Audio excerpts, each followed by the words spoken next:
Hi అండి అందరికీ, నేను మీ కుకింగ్ విత్ హిమ. ఈరోజు వీడియోలో వచ్చేసి ముంత మసాలా అంటారు కదా అండి. సో ఆ విధంగా చేస్తున్నాను. పిల్లలకి నచ్చేలా కారం ఎక్కువ లేకుండా పుల్ల పుల్లగా వచ్చేలా చేస్తున్నానండి. కారం తక్కువ వేసేసి.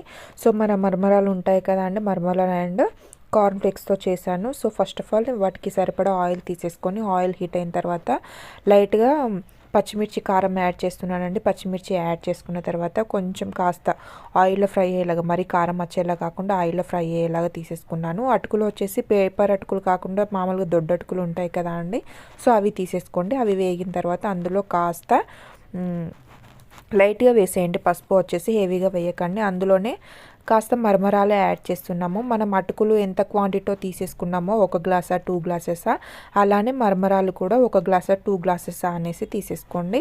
మనం అటుకులు ఎంత క్వాంటిటీ తీసేసుకుంటున్నామో మరమరాలను కూడా అంత క్వాంటిటీతో తీసేసుకోండి. సో వీటిని రెండింటిని ఆయిల్లో ఫ్రై చేసేయండి. గ్యాస్ని సిమ్లోనే ఉంచేసేయండి. సిమ్లో ఉంచేసి ఇప్పుడు అందులోనే చాట్ మసాలా యాడ్ చేస్తున్నానండి. చాట్ మసాలా యాడ్ చేసిన తర్వాత కొంచెం మనం హోల్ మిక్స్డ్ ధనియా పౌడర్ ఉంటుంది కదా, సో అది కూడా యాడ్ చేయండి. యాడ్ చేసేసి ఒక్కసారి అన్నీ కలిసేలాగా కలిపేసేసుకోండి. మాడనివ్వకండి, గ్యాస్ని సిమ్లో ఉంచేసేయండి. సో ఈ విధంగా వేగిన తర్వాత చూడండి, ఇప్పుడు కార్న్ఫ్లేక్స్ చూపిస్తున్నాను మీకు. వీటిని సపరేట్గా ఆయిల్లో వేయించేసి తీసేసుకున్నానండి. కార్న్ఫ్లేక్స్ వచ్చేసి మీ ఇష్టం, ఒకవేళ ఇష్టపడే వాళ్ళైతే తీసేసుకోండి. కాకపోతే వీటితో అవి తిన్నామంటే టేస్ట్ అనేది ఇంకా హై లెవెల్లో ఉంటుంది. సో అందుకనేసి తీసేసుకోండి. సో వీటిని కూడా ఆయిల్ ఫ్రై చేసేయండి. ఇలా ఫ్రై అయిన తర్వాత కాస్త ఎండుకారం యాడ్ చేస్తున్నానండి. ఎండుకారం యాడ్ చేసేసి టేస్ట్కి సరిపడా సాల్ట్ కూడా యాడ్ చేయండి. సాల్ట్ యాడ్ చేసేసి ఒక్కసారి ఇవి టోటల్ పట్టేలాగా మనం వేసిన మసాలాలైనా కారమైనా టోటల్ ఈ అటుకులకి మరమరాలకి కార్న్ఫ్లేక్స్కి పట్టేలాగా ఒక్కసారి కలిపేసేయండి. టోటల్ కలిపేసేయండి. గ్యాస్ని సిమ్లోనే ఉంచేసేయండి. చూడండి ఎంత చక్కగా వేగుతున్నాయో. స్మెల్ మాత్రం చాలా చక్కగా వస్తుందండి. స్మెల్ తోటి కడుపు నిండిపోయేలా ఉంది. ఇప్పుడు అందులోనే చిన్నగా తరిమిన ఉల్లిపాయ యాడ్ చేస్తున్నాను. అలానే లెమన్ వచ్చేసి ఒక చిన్నది తీసేసుకున్నానండి. చిన్నది దాంట్లో హాఫ్ లెమన్ వరకు తీసేసుకున్నాను.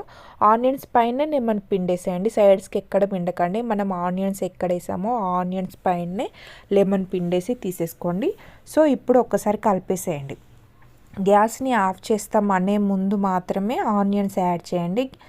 ఇంకో 1 or 2 మినిట్స్లో గ్యాస్ ఆఫ్ చేస్తాం అనే టైంలో ఆనియన్స్ ఇలా వేయడం వల్ల తింటూ ఉంటే టేస్ట్ అనేది, ఆనియన్ టేస్ట్ అనేది కూడా మనకి చక్కగా తెలుస్తుందండి. మీ దగ్గర కొత్తిమీర అవైలబుల్గా ఉంటే కొత్తిమీర కూడా యాడ్ చేసుకోవచ్చు. టమాటో పీసెస్ని కూడా యాడ్ చేసుకోవచ్చు అండి.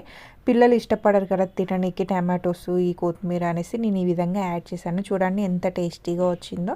నచ్చినట్లయితే ఒకసారి ట్రై చేయండి. పిల్లలకి మాత్రం చాలా చక్కగా నచ్చుతుందండి. ఎందుకంటే మనం తింటూ ఉంటే ఆనియన్ ఫ్లేవర్ అయినా, మనం పైనుంచి లెమన్ వేసాం కదా, సో అది ఆ ఫ్లేవర్ అయినా కూడా చక్కగా తెలుస్తుందండి. సో నచ్చినట్లయితే ఒకసారి ట్రై చేయండి. So thank you for watching.